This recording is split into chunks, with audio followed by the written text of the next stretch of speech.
So you want to make sure you go cruising in 2021. It's not going to be as simple or as straightforward as you thought it would be, and you may be approaching it the wrong way.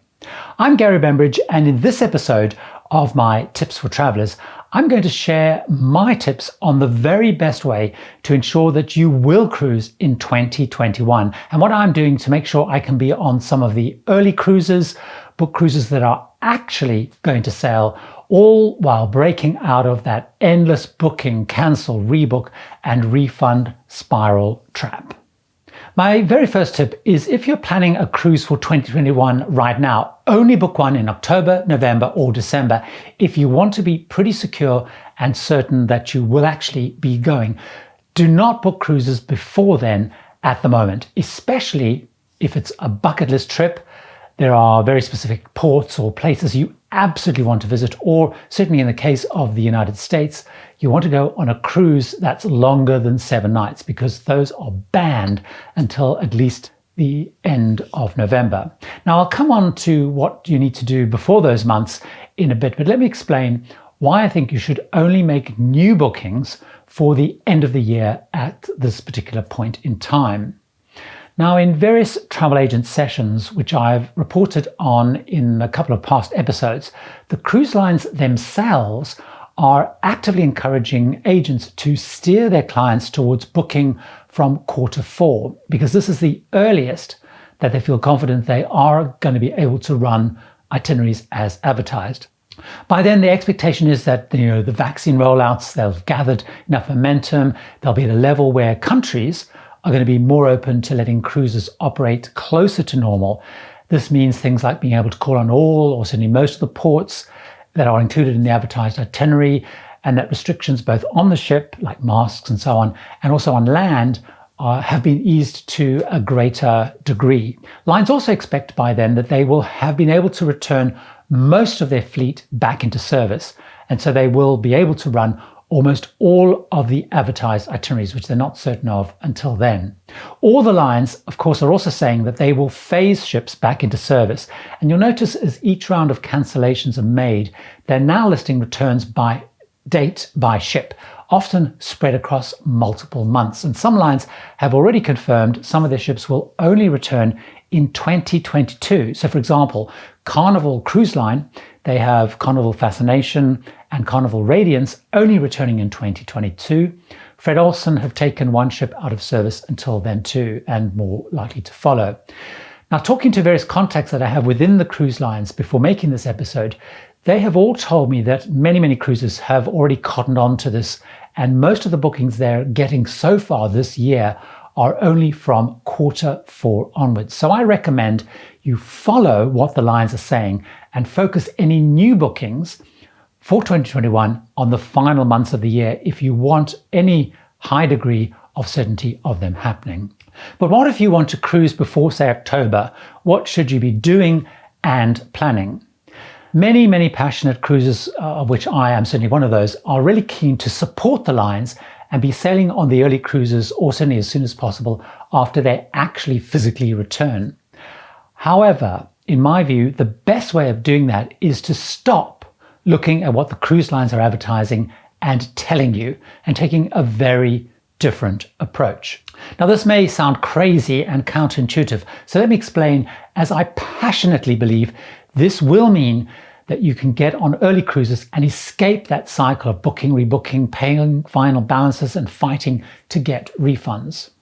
Start off by not focusing on what the lines have as return dates. If you phone up the lines, they will tell you all the advertised cruises will be going. Now, they've been saying that for every single cruise that finally got cancelled, even days or the day before they were scrapped. They've been saying that.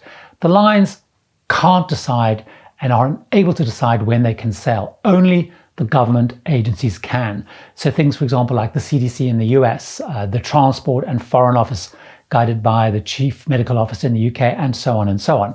So focus on what those bodies are saying and what you really expect them to do. Now, all of those are taking a much more conservative approach to cruising resumption than certainly the line's return dates are currently showing. None of the major cruise country authorities have committed to a date. That's really, really important to remember. The CDC have lines caught in their framework to conditional sailing. It's got all sorts of hurdles, it's got various stages, and there is no timetable of commitments in that. The UK, for example, they've agreed actually the return to cruise protocols, but they refuse to set any dates until case rates are really low on land. Canada and Australia, they do have set dates to review their bans, but they're certainly not showing any enthusiasm for lifting them despite what scheduled cruises are saying. So what I recommend is take a judgment call on when you think the authorities will shift as you start to consider when you should actually book. But even then, don't book on one of the currently advertised cruises early and certainly in the middle of the year. I'm absolutely convinced that for the first few months after cruising is actually given the go-ahead, that none of those advertised cruises will run. There will be new cruises designed to meet and work with the various regulations, the different limits that are set by every single country where cruises are going to be embarking from. So why on earth do I say this? What sort of grounds do I have for saying this? Firstly, every single country and line that has started sailing so far has had to create new cruises and new routes that gel with the different requirements of the regulating country, and of course around limits of available open ports. And then there are also limits on who was even allowed to go on those cruises too.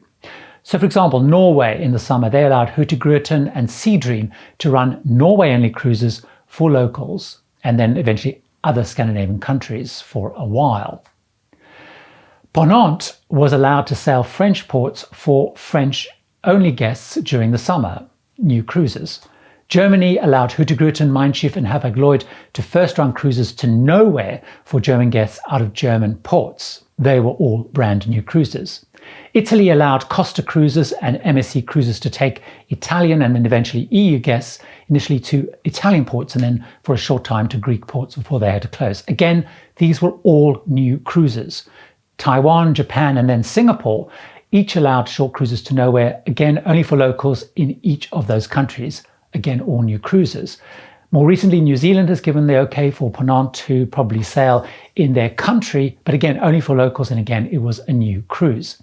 So it's really important to note that in all the major cruise countries, including the United States, UK, and Australia, the lines, the Cruise Line Association, and all of the authorities are proposing that return will focus on new and limited cruises. UK and Australia, for example, they are actively talking about resident-only cruises calling on ports within their countries at first. The US is talking about cruises that call on the line's private islands initially. Again, all of these are new cruises. So all of those currently advertised cruises close to any probable return date, the lines are unlikely to be able, nor in fact are planning to be running them as and when cruising gets the okay. They of course hope to be able to add to, expand, and eventually phase into the originally planned itineraries. So this is why avoid booking the rest of the year cruises for now. Fine, so that's what you should not do. So what of course should you actually be doing? Well, first of all, retain ultimate flexibility, both of your cash and your vacation time. So if you have any existing 2021 cruise cancelled, I strongly recommend consider taking a cash refund and not future cruise credit. I also suggest not paying final balances if they become due, and shift your bookings into Q4 and beyond if your deposit is not refundable. As my existing 2021 cruises are getting cancelled, I'm shifting them into the end of 2021 and probably more so now into 2022. I'm also not paying any final balances that come due on any 2021 cruises because I want to avoid tying up big chunks of money or end up waiting for refunds, which of course can be really slow.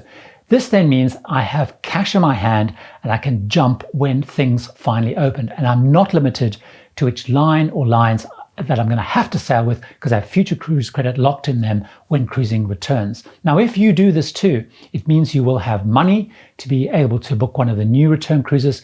You're not stuck or limited to any particular line because your funds are tied up with them. You have flexibility to move around.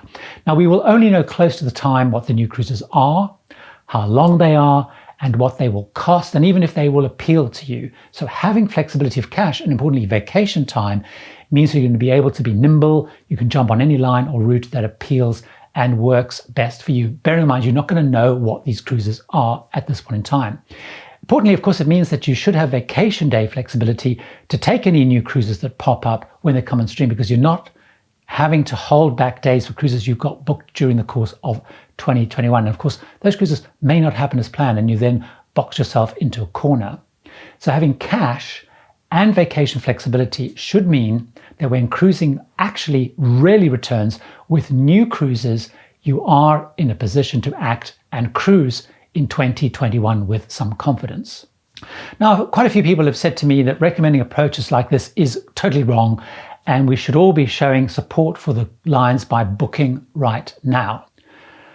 However, booking later this year and into 2022 is supporting them, and also, though, being ready and able to book return cruises when they create them, I believe, is even better support. The lines in countries like Norway, Germany, Italy, Japan, Singapore, and Taiwan, they were delighted and very encouraged by people being able to commit and booking their return cruises they created when they came back. So by being ready and able with cash and time to support cruises when they genuinely start in whatever form they are, seems like a good thing to me. Now, do you agree with that approach? By the way, remember, I have loads more Tips for Travellers episodes full of cruising advice and tips. So why not go and enjoy another one right now?